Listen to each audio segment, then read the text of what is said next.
கிளாம்பாக்கம் பேருந்து நிலையத்திலிருந்து பெரிய பெரிய பிரச்சனைகளை எல்லாம் தீர்த்துவிட்டதாக முதலமைச்சர் ஸ்டாலின் தெரிவித்துள்ளார். சட்டப்பேரவையில் கேள்வி நேரத்தின் போது பேசிய அதிமுக உறுப்பினர் செல்லூர் ராஜு, தென் மாவட்டங்களுக்கு இயக்கப்படும் பேருந்துகள் கிளாம்பாக்கத்திற்கு மாற்றப்பட்டதால் மக்கள் அவதிப்படுவதாக தெரிவித்தார். அதற்கு பதிலளித்த போக்குவரத்து துறை அமைச்சர் சிவசங்கர், 30% மட்டுமே முடிக்கப்பட்ட அணியை திமுக அரசு சிறப்பாக நிறைவேற்றியதாக குறிப்பிட்டார். அவரை தொடர்ந்து பேசிய அமைச்சர் சேகர் பாபு, கிளாம்பாக்கம் பேருந்து நிலையத்தில் அனைத்து வசதிகளும் செய்து தரப்பட்டுள்ளதாக தெரிவித்தார். இதையடுத்து பேசிய எதிர்க்கட்சித் தலைவர் எடப்பாடி பழனிசாமி, சிறு சிறு பிரச்சனைகளை சரி செய்த பின் திறந்திருக்கலாமே என தெரிவித்தார். தொடர்ந்து பேசிய முதலமைச்சர் ஸ்டாலின், பேருந்து நிலையத்தின் பெரிய பிரச்சனைகளை எல்லாம் தீர்த்து வைத்துள்ளதாக தெரிவித்தார். மக்கள் சென்னைக்கு வந்தா எளிதாக போகலாம்ப்பா அப்படின்ற ஒரு நிலைய தென் மாவட்ட மக்களுக்கு இனிப்பான செய்தியை நம்ம போக்குவரத்து அமைச்சர் சொல்லி, அவர் சபாஸ் மக்கள்கிட்ட வாங்குற மாதிரி ஏதாவது செய்யற மாதிரி மாண்புமிகு பேரவைத்தின் வாயிலாக கேட்டு அமைகிறேன். கிளாம்பாக்கத்தை தேர்ந்தெடுத்தது உங்களுடைய ஆட்சியில் தான்.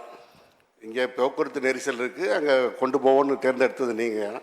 அதை நாங்கள் உங்களை போல் நாங்கள் ஆரம்பித்த திட்டத்தை பாதியில் விட்டு போகிறது மாதிரி இல்லாமல், எங்களுடைய மாண்புமிகு திராவிட மாடல் முதல்வர் உங்கள் திட்டத்தை மிக சீராக சிறப்பாக நிறைவேற்றி 30% நீங்கள் விட்டு போன பணியை முழுமைப்படுத்தி இன்னும் கூடுதல் வசதிகள் என்ன தேவையோ பார்த்து செய்ய உத்தரவிட்டு அது அண்ணன் சிஎம்டிஏ துறை சார்பாக அண்ணன் சேகர் பாபு அவர்களும் பார்த்து செய்து கொண்டிருக்கிறார். கிளாம்பாக்கத்திலிருந்து தென் மாவட்டங்களுக்கு எந்த பிரச்சனையும் இல்லாமல் மக்கள் சென்று கொண்டிருக்கின்றார்கள். கிளாம்பாக்கம் பேருந்து நிலையத்தை பொறுத்தளவில் 100% பயன்பாட்டிற்கு இன்றைக்கு எடுத்துக்கொள்ளப்பட்டிருக்கின்றன. இந்த ஆட்சி ஏற்பட்ட பிறகு பார்த்தால், நானாக இருந்தாலும் சரி, அந்த துறையுடைய அமைச்சர் முந்தைய அமைச்சராக இருந்தாலும் சரி, கிட்டத்தட்ட 20க்கும் மேற்பட்ட முறை அந்த பணிமுனையிலே ஆய்வினை மேற்கொண்டிருக்கின்றோம். இது ஒரு புறம். நேற்றைக்கு கூட நம்முடைய எதிர்க்கட்சி தலைவர் அவர்கள் பேட்டியிலே சொல்லுகின்ற பொழுது போதிய வசதிகள் இல்லை என்று குறிப்பிட்டிருந்தார்.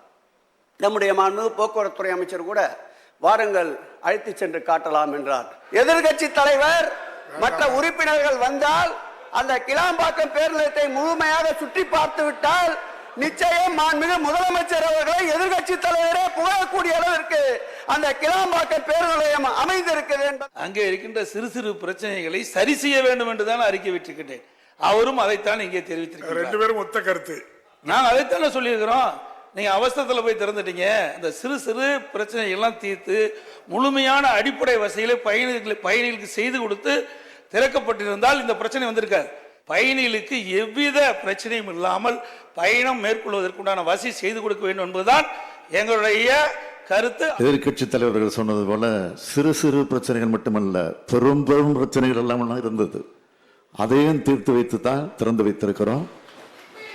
அவரே சொல்லி இருக்கிறார், இன்னும் ஏதேனும் பிரச்சனை இருந்தால் சொல்லுங்கள், நேரடியாக வாருங்கள், அழைத்து செல்கிறோம். நீங்கள் சொல்லுகிற குறைகளை கூட நாங்கள் தீர்த்து வைக்க காத்திருக்கிறோம் என்றுதான் பெருந்தமையாக சொல்லி இருக்கிறார். எனவே இதோடு இந்த பிரச்சனையை முடித்துக் கொள்ளுமாறு கேட்டுக்கொள்கிறேன். செய்திகளை உடனுக்குடன் தெரிந்து கொள்ள உடனே சப்ஸ்கிரைப் பண்ணுங்க.